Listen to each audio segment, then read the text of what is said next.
The Mental Health is a Lifestyle podcast is not a substitute for your relationship with a mental health professional. Hey, everyone. Hey, family. Welcome back to another episode of The Mental Health is a Lifestyle podcast with your girl, Andrea Wise-Brown, and her bestie, Celeste. Hey, Celeste. Hey, what's going on? Oh, nothing. Just the only thing that's going on is it's so hot here in Texas. It's hot everywhere. Mm-hmm. Is it hot there too? Yes, hot and humid. It is so sticky right now.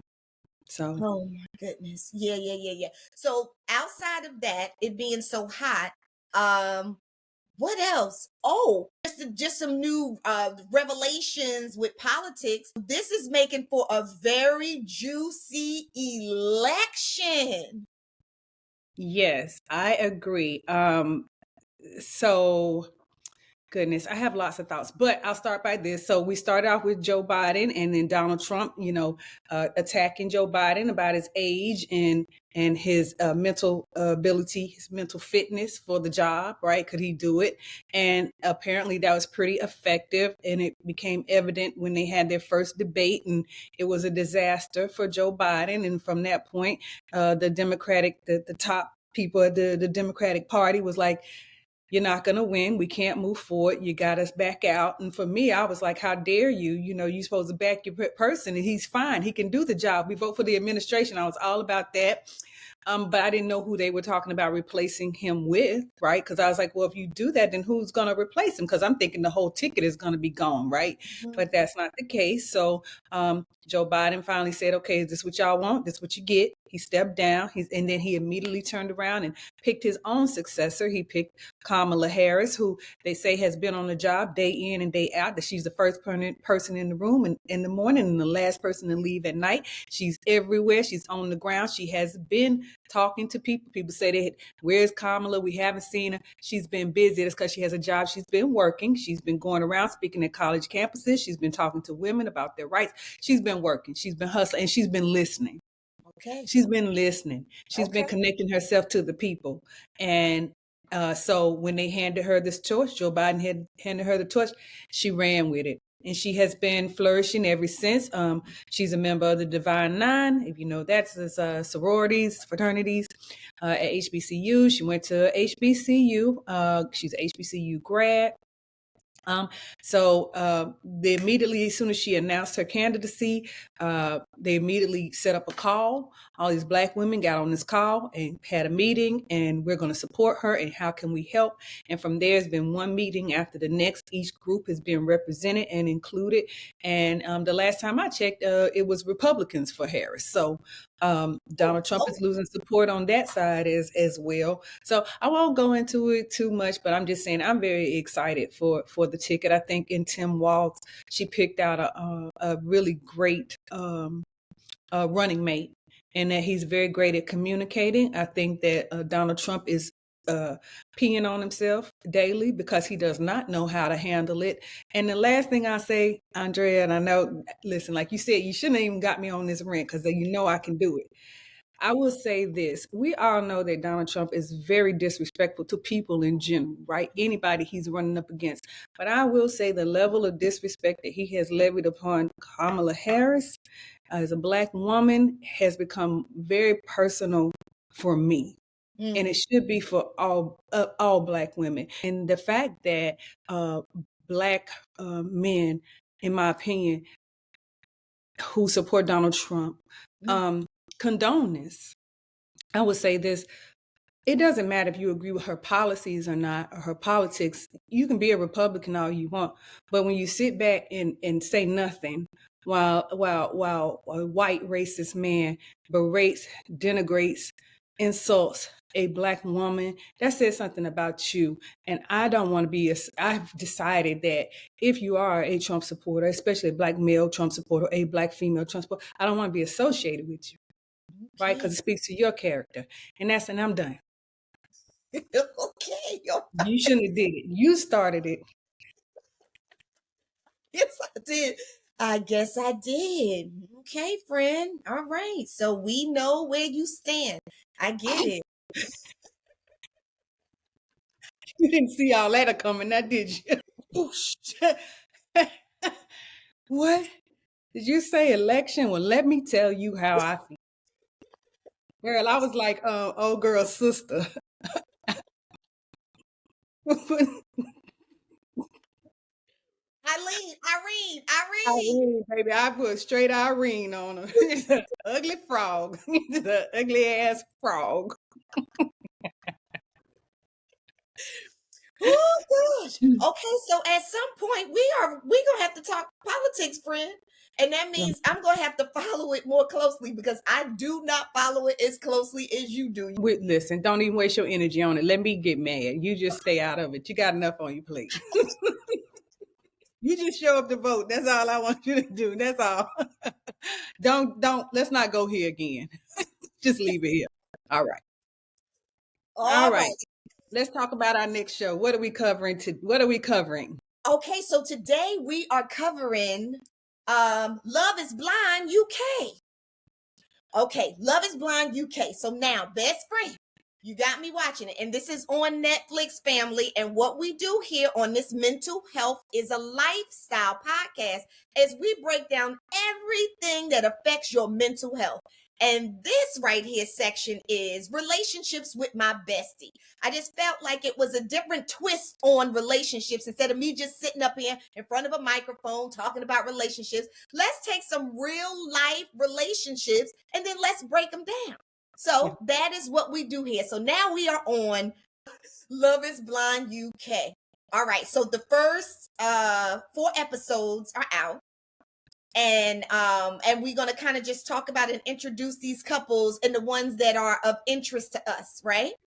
Yes. So first I want to do a little backstory on Love is Please. Blind, period, right? So Love is Blind is a show that kind of took off. I think we're in season 4, or we just did season 4 or 5 here in the US. And it was a big hit. It was in Charlotte. The couples lived here in Charlotte. So I took a special interest in it and stuff. But I've been watching seasons prior to. This would be my first time watching Love is Blind in the UK. And so the reason we chose it is because I thought, let's see what they're talking about. Let's see how relationships are different, maybe in a different part of the world, like how they address it, or is it pretty similar to, it's all kind of the same. So, so the first 4 episodes are out. Oh, the premise of the show. So if you don't watch Love is Blind, it's a group of strangers, about 20 women, I guess 20 men, and they put them in pods, and you date each other, but you date each other, you don't see each other. And so for Love is Blind UK, they have put in the instruction that you cannot give any information about how you look. You can't give any physical thing. I think because in the previous episode, somebody had alluded to looking to like somebody, and when she came out the pod, she did not. So I think going forward, they say, hey, you cannot give any description of yourself any way, shape, or form. So anyway, so they put them in the pods, and you have to build a connection based on your conversation. And so that's what it is. And of course, it begs the question, once they get out of the pods, they have to meet. They go on this little, a honeymoon where it's just, them and the other couples that have hooked up or matched up or are engaged at this point, and they do a vacation, and then from there they go to living with each other, and then from there, after a certain amount of weeks, they have to make a decision at the altar whether or not they're gonna say I do or not. Okay. Yeah. Okay. That was good. Okay. They're going to say whether they are going to stay together or not, like a real wedding, right? So this is supposedly leading up to their wedding. So from meeting each other, then becoming engaged, and then living together to get into their wedding. All right. So y'all, Ayana pulled me into this the last season, and I did not think I was gonna like it. I was so uninterested. But about after the 4th show that came on, she had me plugged in, and I finished and I watched it, and I thought it was so interesting because the people really do fall for each other, and I don't necessarily know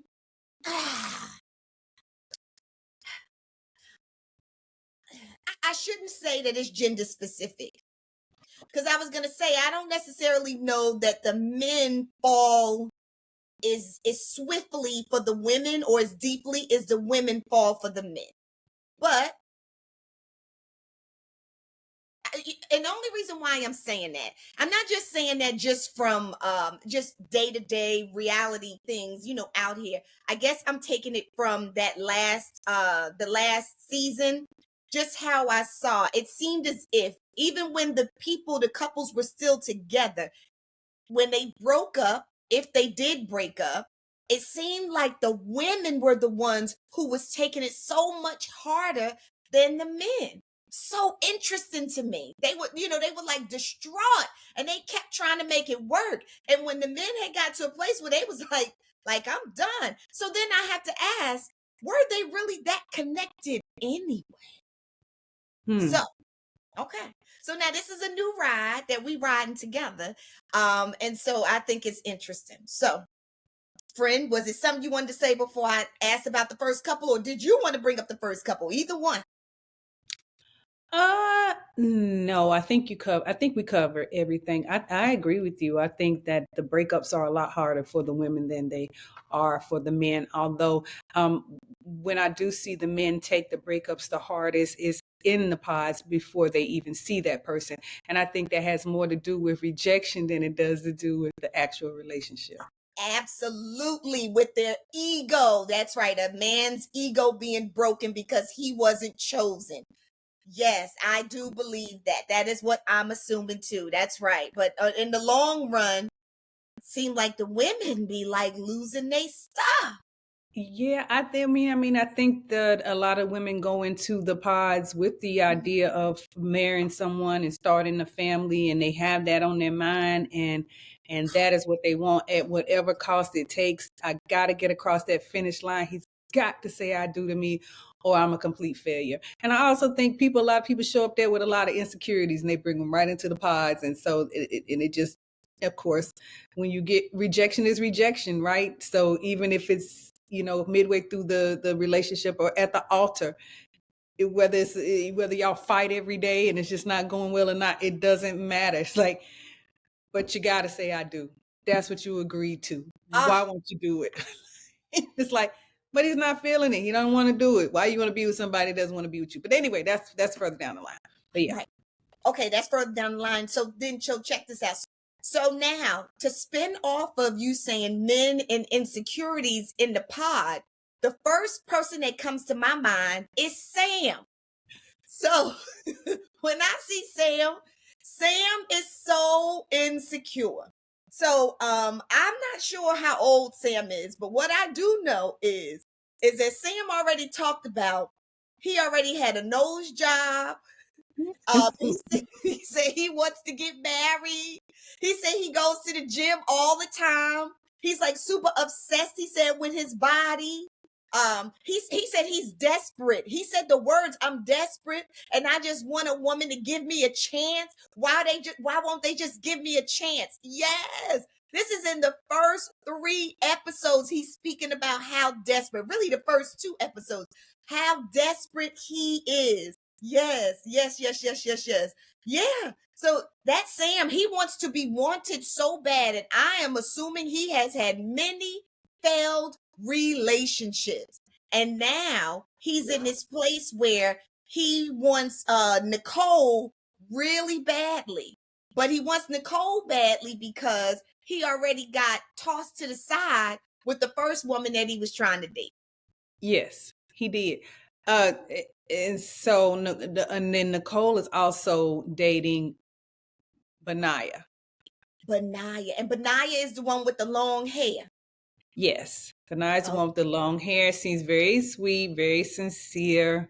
And so she's connected with both of them. So at some point, things seemed like she was liking Benaya as much as she was liking Sam. However, it got to a point, I believe, where she asked Benaya about was he ready for marriage. And he said that he wasn't really sure if he was ready to say that at that particular point, right? He said it's a little early in the process. And so, once Sam had got dumped and Sam was in desperado mode, he decided, I better lock somebody in real quick. So he said, this Nicole's on the hook. Let me go ahead and lock her down until I want marriage. I want to be with you. It's you, it's you. And that's what Nicole wanted to hear at the time. So he beat Benaiah to the punch. And the thing about it that was interesting to me, though, is that Benaiah is, in the dorm with the other guys.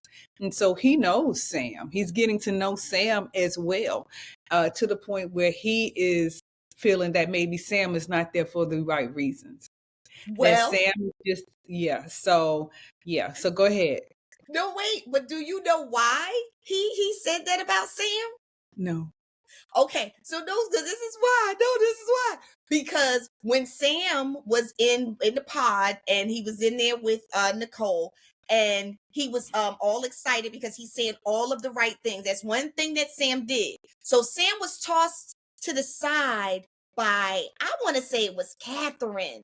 I think you're right, because Catherine said she was afraid. She said, I'm getting afraid because you're saying all the right things. Exactly. And so he was being very superficial. And then when she would say things like that, he was like, oh, like he was taking it like it was like a game, like he was playing sports and he just didn't get the ball over the fence, but not like he was actually grounded and that he wanted to make a connection. He just wanted to win because all his life he was losing. So then when Catherine tossed him to the side because of that, he was so upset. But just because he wasn't chosen. But then he started, like you said, buttering up Nicole. And Benaiah, you're right. When she started talking about, okay, marriage, Benaiah like, because he seemed almost like a flower child. Like, I'm not really feeling it, which was more honest, right? I'm not feeling it right now. Right? It seems too soon, which to me is more appropriate. It really is. And she said, that don't sound right, right? And this is what a lot of women do. That doesn't sound right because I just want to hear what I want to hear. Not even looking at the quality of the connection or the relationship. And so now this other joker with these one-liners that's really just trying to hit the ball out the park is throwing everything at her. And she's like, oh, yeah, this is it. Oh, yeah, he wants to marry. Yeah, because I'm going to get me a husband. And this is her second husband. But right. but listen, but this was the thing. She said to him, oh, my gosh, I just want to hug you. And then I think he said something like, I just want to pick you up and see you and hug you. And then she responded by saying something like, oh my gosh, like, if only you saw me, and then she was like, oh, I can't tell you.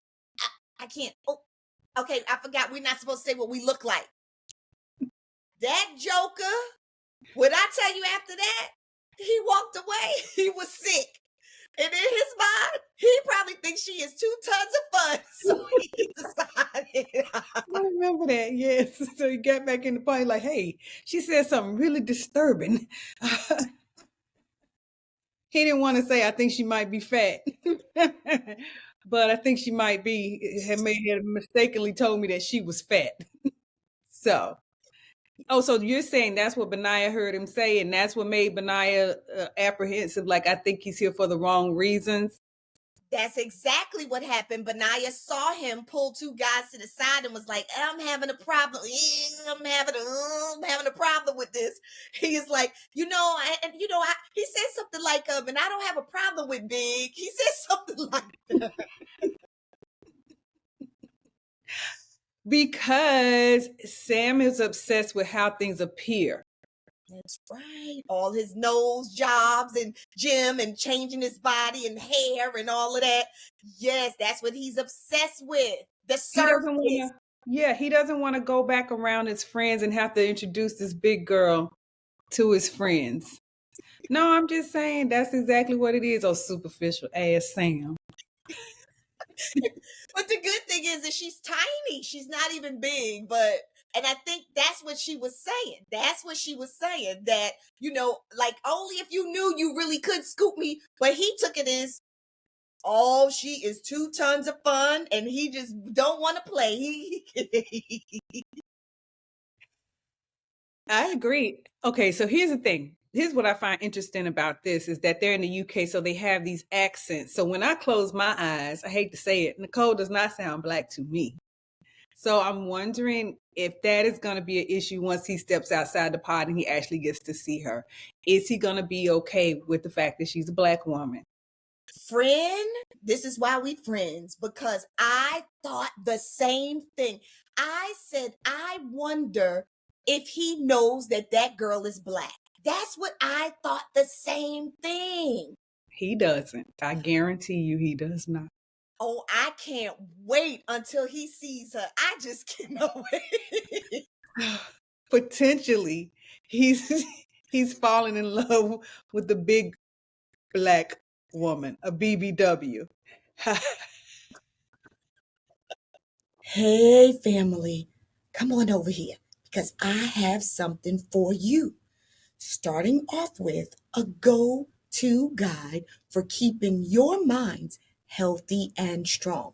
This right here is the Bible to mental health. It's your mental health Bible. The name of it is 6 Pillars to Power Up Your Mind and Make Mental Health a Lifestyle.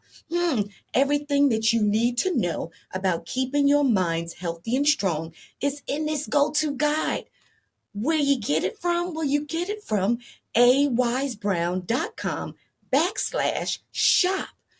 But in this go-to guide, honey, in this mental health Bible, you know what you're going to find out?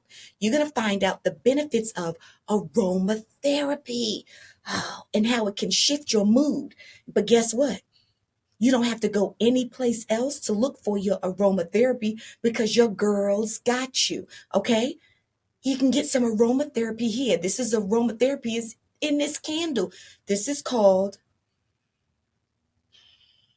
a slice of happiness. It makes me tingle, like literally makes me tingle.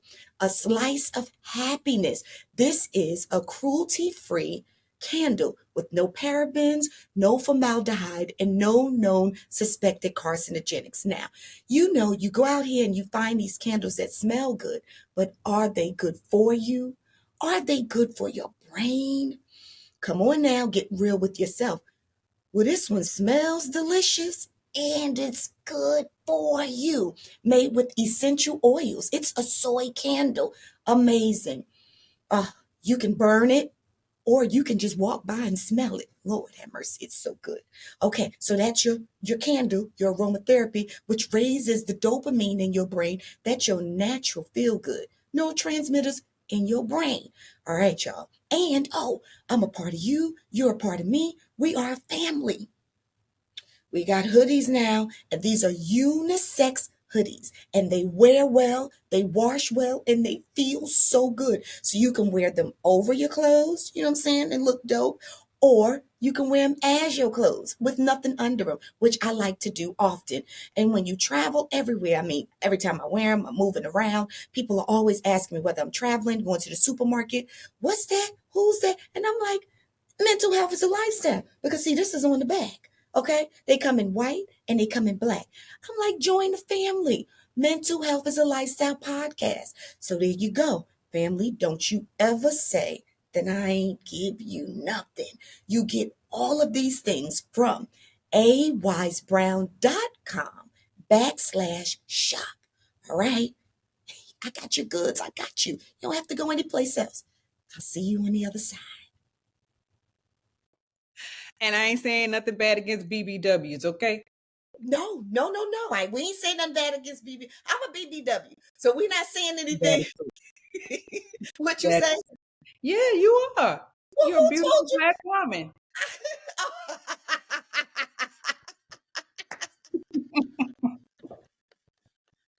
Shit, me too. Woo! No, but you're right. You sure right. You right. You right. So okay, I thought it was the other BBW, but you right. Okay, friend. All right. So yeah. So I'm so excited to see what's gonna happen with Sam and Nicole when they actually see each other. Because honey, she has him. He has her. Hook, line, and sink. No, what is it? Hook, Hook, line, line, and sinker. and Sinker. sinker. Okay, I ain't never been fishing before, so hook, line, and sinker. Yes. So yeah. Okay, so what's another couple? Tell us what's another couple. Right. So we also get introduced to Ollie. Right. Ollie is a tall black man, light skinned, conventionally handsome, right? Uh-huh. Uh-huh. Man. And he is dating Catherine Mm-hmm. And and Demi. All right. So, how do you feel about this connection? Let me see okay, how what you think, and I'm gonna tell you what I think. okay. So it was interesting to me. Now, one thing that Ollie said when he first started was he said that usually where he goes wrong is when he sees I guess women or whatever, that is usually his draw in. And so he doesn't necessarily get the quality of woman that he wants because he's blinded by these women's beauty. And that's the first thing that he goes for. So he said this is why he's decided to do this show, because he don't want to be distracted by a person's beauty. He wants to, go a little bit deeper. So that's how he kind of started off saying. And what's so interesting is on the other side of that, Catherine, right? She appears to be a white woman, right? She said that usually men pick her because she's so beautiful. That's what and so she's had all these dates and with all these failed I guess relationships because men just pick her for her beauty, and her beauty gets in the way of the relationships because she's so beautiful. And Hmm. then we have Demi. Now, Demi, she appears to be a black woman to me. I Mhm. don't know her ethnicity, but she appears to be a black woman, and she's more of a full-figured black woman. And so now, as they're talking, as Ali is talking to Catherine, who says she's so beautiful and she blinds him with her beauty, and then you had Demi, and Demi said that she plays football. She was sounded very girl next door, really down to earth. It was so interesting to me that he felt more connected to Demi, to the woman who was full of figured, she sounded a little more grounding, a lot of real, like she was just real. She was even talking about competition, like, we could play it. I could beat you in sports. And yeah, so that was interesting to me. So what's your thoughts? Yeah, so in terms of Catherine, I think the reason that he's choosing Demi is because she's a breath of fresh air, right? Because he's used to women like Catherine who lead with their quote unquote beauty, right, and don't have substance. He can't very well relate to them. So I think he when you're in a situation like that, you gravitate to the person you should, whether that makes you feel comfortable, right? Being yourself, right? And so, and she's very much herself. Demi is very, very much herself. But what I will say about Demi and Catherine is that they're both insecure in different ways, right?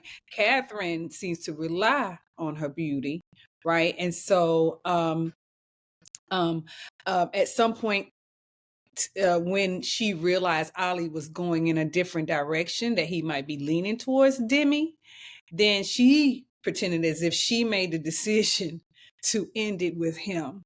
And then after that, she's like, I think I made the right decision. It's like, no, you didn't. You weren't even, he wasn't leaning your way anyway.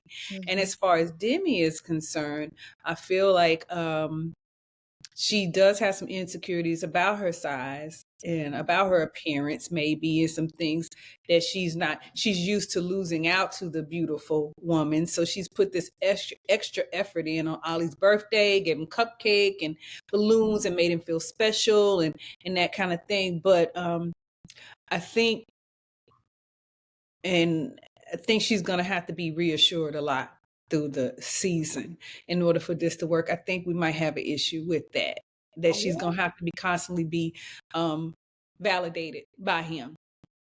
So really? I do.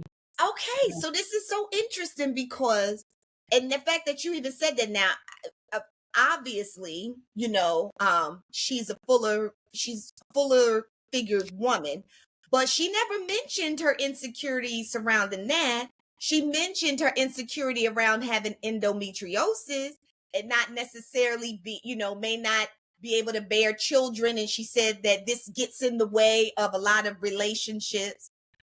So she did say she had insecurity around surrounding that, but she never said her weight. But you think that there's some insecurity there? I do. Well, and you know what? You may be right, because when they're usually in their rooms with the other women and the men all together, some of those women, they be like doing yoga and working out, and I don't think I ever see her down there on the floor. Kimmy's not interested. She plays sports allegedly. Yeah, you know. I mean, and there's nothing wrong. I mean, yeah, I'm pretty sure she's just a like you said, she's a girl next door. I think she's been friend zoned a lot. I think she may have said that. I think I might have heard her say that she gets friend zoned a lot, and I think that's has made her insecure over time. Like, you know, and so when it came down to Catherine and her, she knew it was between her and Catherine. So that's why she went all out for his birthday. She's like, I'm gonna fight for him. So she knew she was in a competition, and she knew she had to win him in some type of way. And that was just showing him attention. Actually, you know, maybe some people might view it as her courting him instead of the other way around. So that's what I'm saying. Once you start stuff like that, then, you know, might be an expectation for you to keep doing that. Number one, to keep courting him, to keep him around. But it also could mean that, you know, I don't feel like I'm enough on my own. So I don't know. We'll see. You know what's so interesting?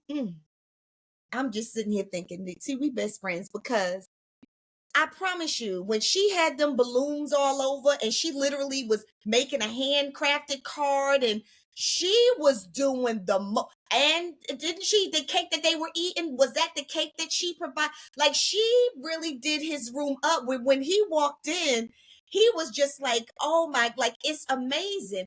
But my thought was, I was like, if I was him, I would have probably been scared. Like, there would have been something. I'm not lying, seriously. I'd have been like, because we just met, we ain't even seen each other, we learning each other. A little card would have been sweet, but like all of this, I would have been a little afraid. Like, is this person a little obsessive? Honest to goodness. But then, oh, go ahead. But so the real reason why she did is because she's competing with Catherine. I got you.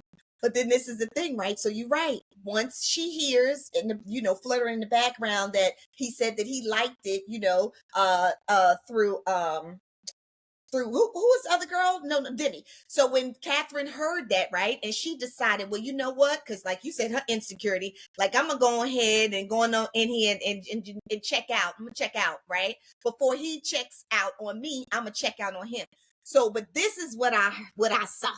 When she went back in and she said, yeah, you know, so I really feel like there's someone else that you like more than me or whatever. So I'm just going to step aside because I want what's best for you. BS. I want what's best for you. And you just go ahead. When Ali left out that room, because he was like, thank you. He just left out. But when he left out and got back with them guys, he said he ended it. He did not end it. Oh, is that what he said? He came back in and they was like, oh, what happened? He was like, yeah, I ended it, but she took it well.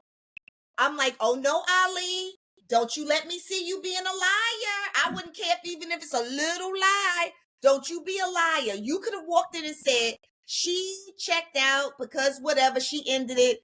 He said, nope. He said, I ended it and she took it well. She took it well. He sure did. Yes, he did. Damn. I thought that was interesting. That's what I'm saying. Like, these first couple episodes start off kind of slow, and you just like, oh Lord.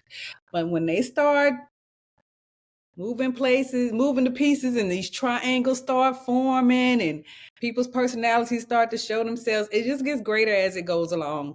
So, yeah.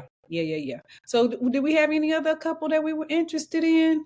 Okay, I think that there was. Okay, so we already talked about Brendan and Nicole. Okay, Sam and Nicole. This I did want to talk about this couple. I wanted to talk about. So I wasn't really interested in this couple. Bobby, I think he was maybe challenged by height. He actually with the little curly hair. So I don't Yeah. know what his ethnicity is, but Yeah. he got with Jasmine, and Jasmine always seems to be like over. She appears to me to be like and it's nothing wrong with caring about your appearance, but she always seems to be done up to me. Like, you know, like her face and everything, her makeup and stuff is really done up. I just don't know. To me, that's what stands out. And Yeah. so he chose her. She was open to it. So they met each other and they were both pleasantly surprised. So I thought that that was interesting, even though Yeah. I'm not really interested in them too. Yeah, not yet. I'm sure. Okay. I mean, maybe so. They usually sometimes they have like one couple who's unproblematic throughout the whole thing. So Okay. yeah. So I'm with you with Bobby and Jasmine. I was like, okay, cool, y'all fine. Okay, let's go. We'll see y'all at the honeymoon or when y'all go on vacation. We'll see y'all there. The other couples were Natasha and Tom Mm. and another chick. I don't even know who that is. So was I even So interested? I want to say it's Maria. Maria. So Okay. Maria's a pretty girl. So Yes. I don't know I don't know what Tom does. This is one of the ones that didn't really catch my eye. However, it was a bit of a triangle to begin, at some point.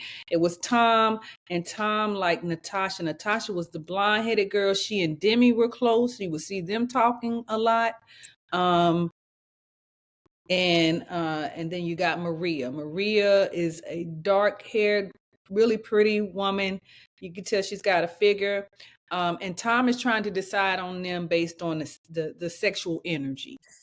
Yes. Now that's what I remember. That all I can remember was this guy kept talking about, "Ooh, this person sounds sexual," or "This person sounds sex." Like he just keeps talking about sex, sex, sex. Absolutely. Yeah. Yeah. He keeps talking about how they have a physical connection. He done had a dream about her and he's holding her and rubbing her on her parts of her body and all this kind of stuff. I mean, but has great conversation with the other chick, but this sexual connection is just something he just can't let go of. And so in the last episode I finished, he was telling Natasha like, hey, yeah, I feel like he put her in the friend zone. So he didn't feel any more sexual energy with her anymore. He didn't feel any sexual energy with her because it's all for Maria. So he just couldn't see how they were going to connect sexually. And Natasha's like, but we've had such great conversations. I feel like, she's like, I like you so much. And he's like, yeah, I like you too. But Maria's probably gonna do something strange for some change. I don't know. I don't know. What I'm saying is he's feeling it. And so, that's important to men. It is. I mean, we can be the best of pals, but if I don't want to have sex with you. No, listen, I get it. I mean, I think that's so true for I think that's so true for men, but I think it's true for women too, right? We Oh, can be the best of absolutely. pals, but Absolutely. Yeah. Once you friend zone a dude, this is done. Like, you just like, you said what? Like, ew, don't touch me. Like, what made you think we're just friends? It was I think it was Steve Harvey. He said, no dude is, holding conversations with you and spending time with you just to be your friend. It's like, so forget. Yeah. So anyway. okay. But this is the thing, right? This is what I want to know. How do you know that you have sexual energy with somebody when you haven't even seen them? You haven't seen their body. You haven't even really exchanged energy. So he must do a lot of phone sex, allegedly. Like he must do some kind of phone sex or something, because how do you know? Like, how can you just feel through? And then he does a lot of imagine all these dreams. He must do a lot of phone sex or something. I just don't know. How would you know if you have sexual energy if you've never even seen a person's body or anything? I don't know. It makes me question whether or not somebody started this conversation about sex while they were in the pods, right? Hmm. So I don't know. I haven't seen it. I feel bad for Natasha, but yeah, she's not really losing out on much. if that's She- his criteria, right? So, that's right. yeah. So, Yeah, good for mhm, Natasha. So the last couple that I want to talk about, and mhm. then I want to see where these couples go, was Stephen and Sabrina. So they were the couple. Okay, so this is when it first started. This was in one. So Stephen, like, yeah, so he owns a gym and he was really emotionally aware. He said he's very emotionally aware. And I want to say, oh yeah, he said he meditates. And then Sabrina said, oh my God, I meditate too. And then he was talking about how he lost his father. Like, he just really came in, like, sharing his story, very vulnerable. And then she was a marketer. Sabrina was a marketer, but she was really talking about how she lost her grandmother, and so they were connecting on loss and all of those things. And so they both felt like, oh my gosh. Now for me, as I'm assessing them, she seemed like she was a little more logical, right? She didn't seem very in tuned with her heart. She seemed like she was more connected with her head. Excuse me. He appeared to me to be more in tuned with his heart. Like, it was about his heart. Like, everything that he said was very emotional, right? Everything that he talked about, his loss and his parents' divorce when he was 16, and it really rocked his world. Like, he just came in with that. And she was like, yeah, okay, and she would talk about, her trauma too. But it was different. And it wasn't until she said that she didn't know that she was open to having a baby. Yep. That joker cut that thing off. Yes, he did. He wants to be a dad. He wants to be a dad. He lost his father. He wants to be a dad. That means something to him. He said he could not wrap his head around it.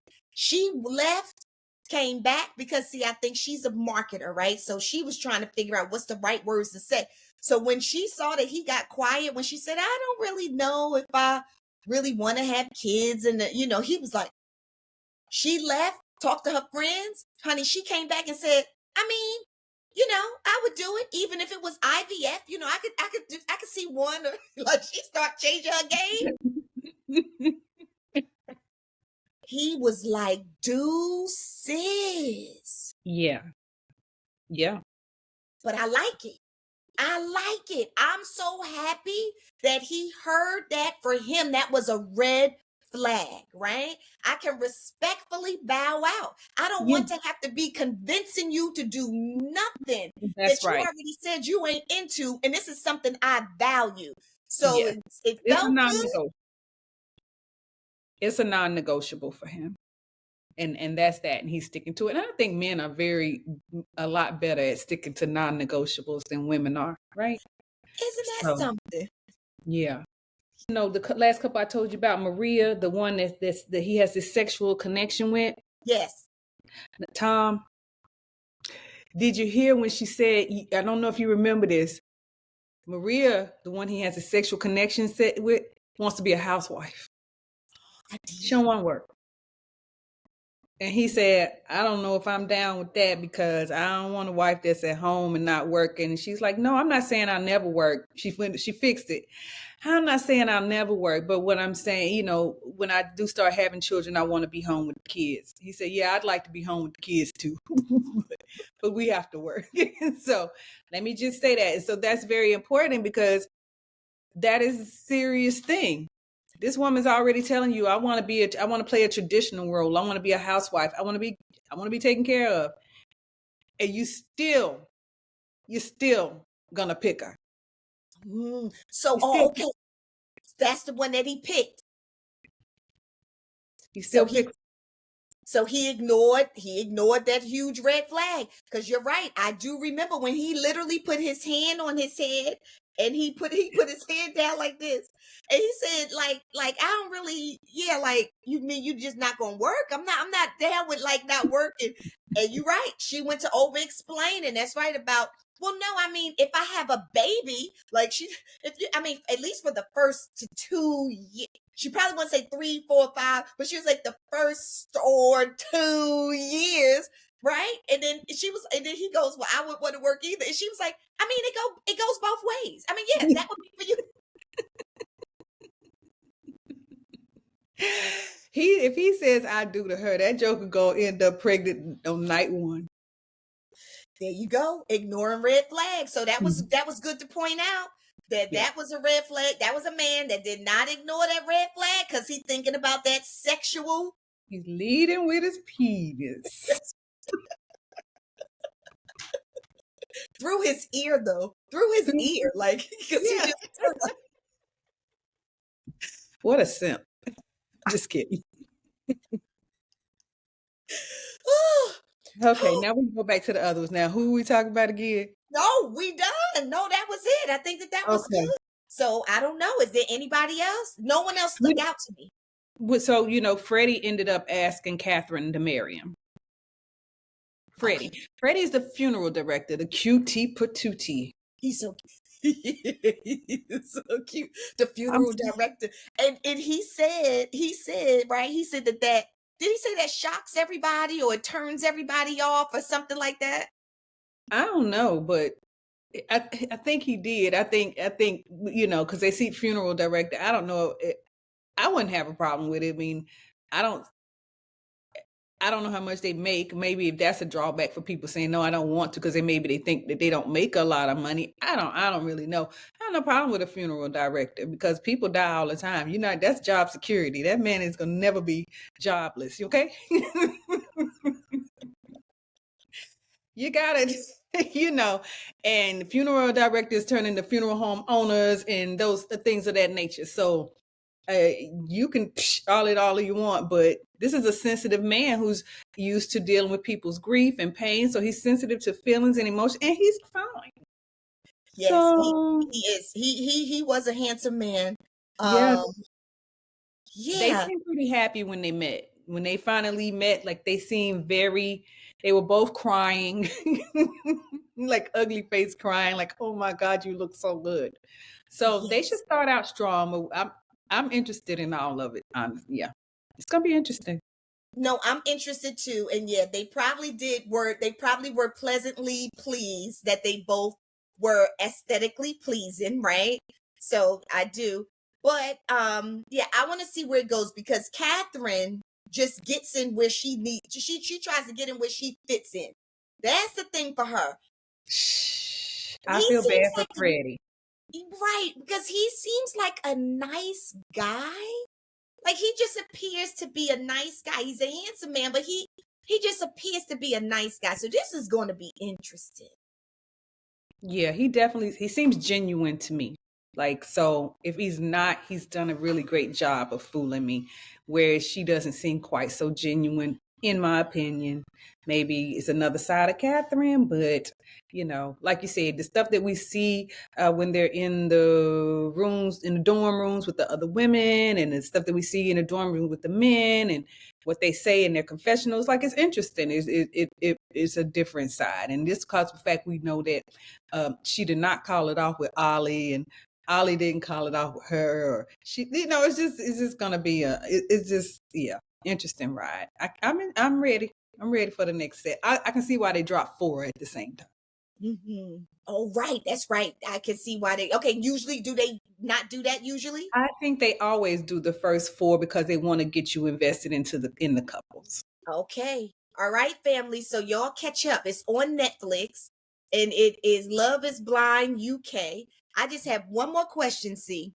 Yes. How long are they in these pods before? That's what I wanted to know. Do we know that before they get down and ask the other person to marry them? Because it seems pretty quickly. Well, I guess by the 3rd episode. So I don't know how long they're in the pods. I do know that they're in the pods all day and all night. They keep them dating. They keep them dating the whole time. Like it is go, go, go, go, go. So I'm not sure exactly if that's a week. I'm really not sure as far as filming is concerned. I just know they have to, they force those people. That's what I heard. They make those people. It's not like you get up in the morning and you got a date. Now the dates are all throughout the night. Okay. And this is my last question. I thought that was it, but this was my last question. So when they go back to those rooms, I see other people. So there are other men. I don't see them dating anybody, and I see other women. Right, because they're not connecting with anybody. Oh, got it. Okay. So like I said, I want to say they might be as many as 20 and on 20 men and 20 women. I'm not really sure, maybe 15. I don't know. I just know that it's a lot in that. But if you're not making a connection, they don't film you. I mean, your film doesn't make it. It ends up on the floor. I got So, you. yeah, you have to be a player, or involved in a triangle of sorts. So if not, you just see yourself walking around in the background. Right. That's all I keep You're saying. a non-motherfucking fact.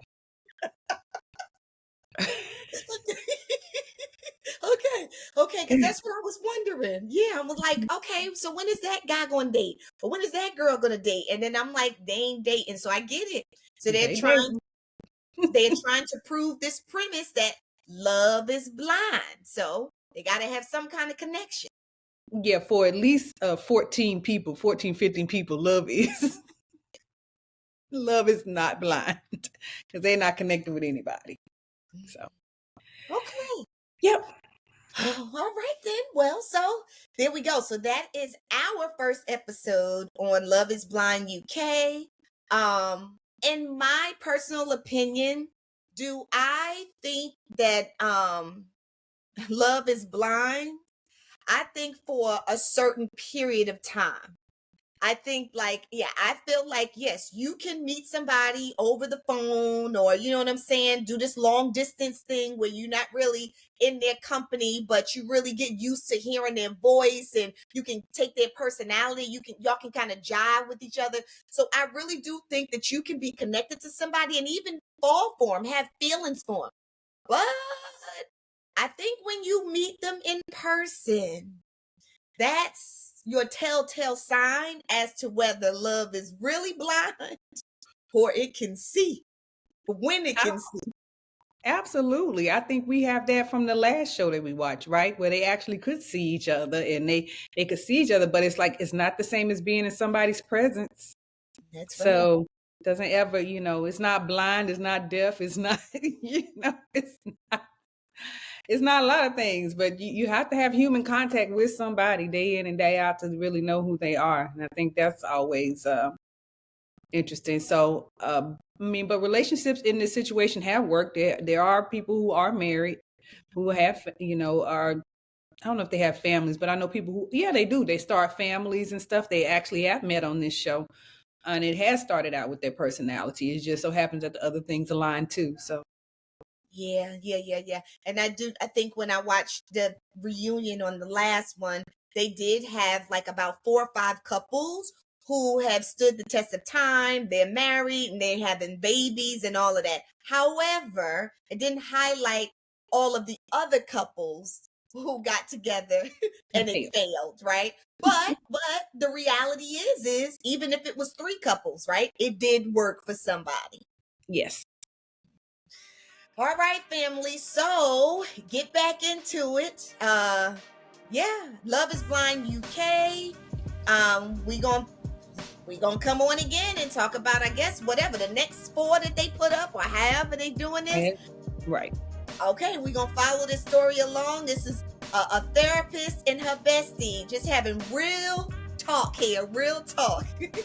And we will see you guys on the next episode of the Mental Health is a Lifestyle podcast with your girl, Andrea Wise-Brown.